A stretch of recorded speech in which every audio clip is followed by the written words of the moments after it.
A long time ago, there was a great king named David. He lived in a beautiful palace, wore fine robes, and played the harp.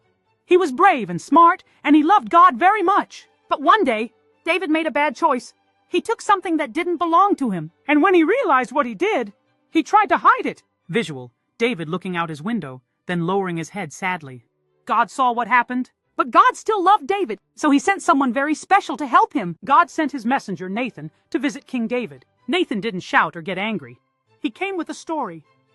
Once there were two men, Nathan said. One was rich. He had many sheep and cows. The other was poor. He had only one little lamb that he loved very much.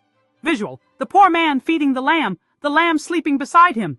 One day the rich man had a guest, but instead of using his own sheep to feed him, he took the poor man's one lamb and served it at dinner. King David was shocked. "That's terrible," he cried. Nathan looked gently at the king and said, "David, you are that man."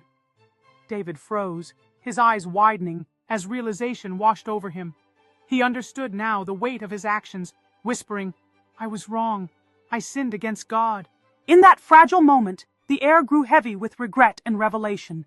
David felt the warmth of Nathan's compassion, realizing that acceptance of his faults was the first step toward redemption. Nathan nodded kindly. "Yes, David, but God still loves you. Because you said sorry and turned back to him, he forgives you." David wrote a special song to God. We can still read it today in the Bible. It's called Psalm 51. In it, David says, "Create in me a clean heart, O God, and give me a new spirit." And God helped David grow stronger and wiser. And David never forgot how loving and forgiving God is.